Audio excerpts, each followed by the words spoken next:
माँ का मायका। माँ कहती थी, माता बिनु आदर कौन करे, बरसा बिनु सागर कौन भरे। माँ की यह कहावत अब तो सत्य प्रतीत होती है, क्योंकि वास्तव में माँ के बिना मायका नहीं होता। यह बात रमा को बहुत जल्द ही समझ आ गई। रमा जब अपनी ससुराल से दोबारा माँ के ना रहने पर ससुराल आई तो सारा माहौल ही बदल गया था। माँ की तेरहवीं के बाद घर की दिनचर्या ही बदल गई। भाई भाभी, छोटे भाई और पिता को छोड़कर अलग हो गए। उसके पिता और छोटा भाई घर का काम भी करते और अपनी खेती बाड़ी भी करते। जब दोनों बाप बेटा घर से बाहर काम करने चले जाते तो भाभी घर की चीजों को उठा ले जाती। यह सब सुनकर रमा को बहुत दुख हुआ। रमा सारी बात अपने पति को बताई। पति ने पहले तो समझाया, लेकिन जब रमा बार बार आग्रह करने लगी तो उसके पति ने कहा, ठीक है, कुछ दिन रहकर पिताजी की देखभाल कर लो। रमा को भी कुछ संतुष्टि हुई। उसके अपने पति को बार बार धन्यवाद दिया। उसके पति ने कहा, धन्यवाद देने की कोई आवश्यकता नहीं है, मुझे भी कुछ काम से बाहर जाना था, सो तुम पिताजी के पास रुक जाओ और मैं जाकर अपना काम भी कर लूंगा। इस प्रकार रमा अपने छोटे भाई और पिताजी के यहाँ रहती थी।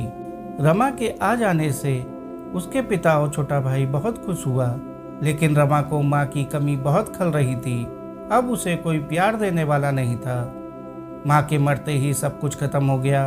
उसने कभी भी नहीं सोचा था कि माँ ही वह हथेली होती है जो अपनी पांचों उंगलियों को मुट्ठी बनाने में सक्षम होती है। जब कभी रमा की माँ उसे समझाती थी कि बेटा, नारी वह शक्ति होती है, वह चाहे तो परिवार को समेट कर रखे और चाहे तो सब कुछ बिखेर दे, तब रमा मुस्कुरा कर कहती, माँ ऐसे कैसे हो सकता है, हम अकेले कैसे किसी को समेट कर रख सकते हैं। माँ, या तो तुम ही कर सकती हो। आज माँ के ना रहने पर पता चला कि वास्तव में परिवार को समेट कर रखना बहुत मुश्किल है। पहले जो भाई इतना प्रेम करता था, अब वही सीधे मुंह बात नहीं करता था। आखिर ऐसा क्या हो गया? क्या माँ के जाते ही भाई के सारे संस्कार खत्म हो गए? हर पल उसे माँ की याद सताती रहती, लेकिन अपना सब कुछ भूलकर वह पिता का ध्यान रखने लगी, क्योंकि पिता सारे गम अपने अंदर छुपाकर रमा और छोटे बेटे का ध्यान रखते थे। समय बीतता गया। अब पिताजी भी काफी सुधर गए और छोटा भाई भी संभल गया था। एक दिन रमा के पति आए और उसे साथ ले गए, लेकिन अब की बार रमा ने पिता से वादा किया कि मैं कुछ दिन ससुराल रहकर फिर आ जाऊंगी। इस प्रकार जब तक आप लोगों का जीवन सही ढंग से सुधर नहीं जाता, मैं आती रहूंगी। धीरे धीरे छोटा भाई बड़ा होने लगा और साथ ही बड़े ही मेहनत से पढ़ाई करने लगा। एक समय ऐसा आया जब उसे मेडिकल कॉलेज में एडमिशन मिल गया। आज वह बहुत खुश था। रमा और उसके पिता का खुशी का तो ठिकाना ही नहीं था। रमा ने अपने छोटे भाई को समझाया और कहा कि तुम अपने परिश्रम से बहुत आगे जाओगे, लेकिन कभी भूल कर भी पिता का दिल मत दुखाना, ईश्वर तुम्हारा साथ देंगे।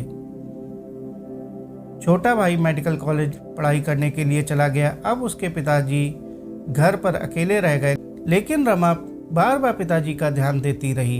एक समय ऐसा आया जब छोटा भाई डॉक्टर बन गया। वह अपने गांव आया, पिताजी का चरण स्पर्श करके बहुत सारी बातें की और पिताजी से कहा, आप बहुत दिन तक कष्ट झेले हैं।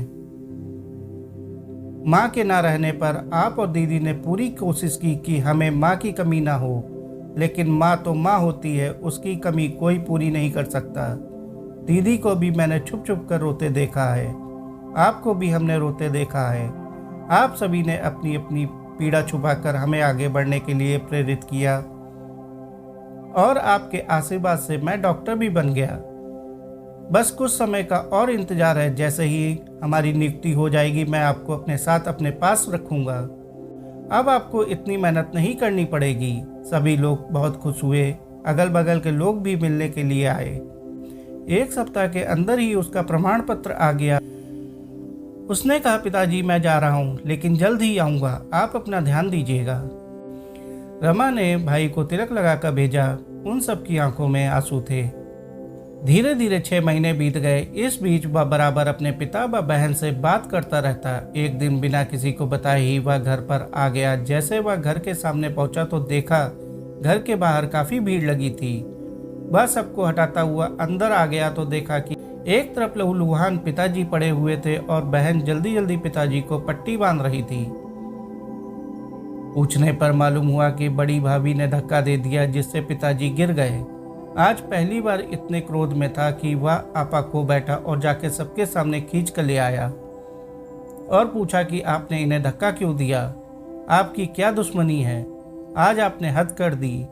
माँ के ना रहने पर आपने कभी ख्याल नहीं रखा, हमेशा परेशान किया है।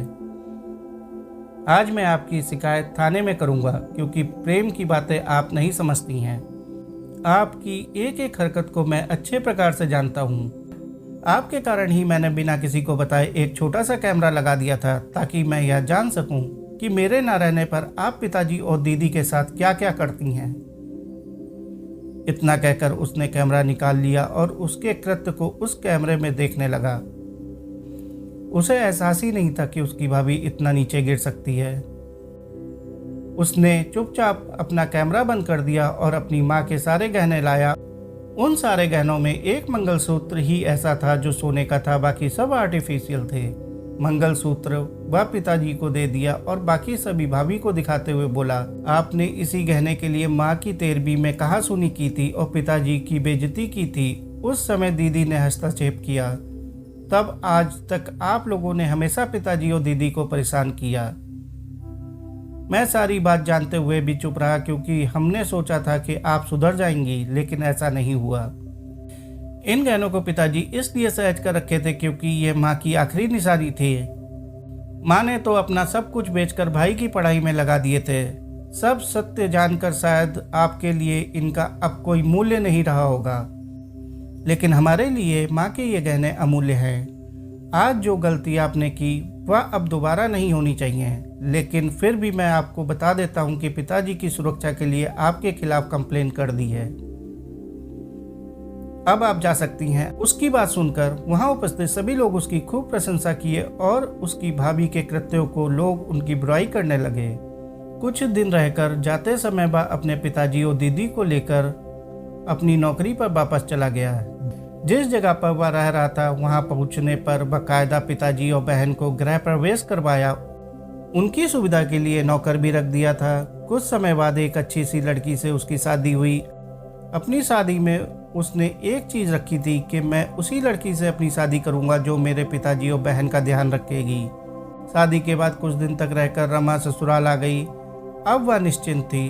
अब कभी कभी घूमने के लिए जाती और फिर आ जाती। उसके पिताजी भी बहुत खुश थे। साथियों, कहानी को आखिर तक सुनने के लिए आपका बहुत बहुत शुक्रिया। कहानी अच्छी लगी हो तो कहानी को लाइक और चैनल को सब्सक्राइब कर लीजिए। धन्यवाद।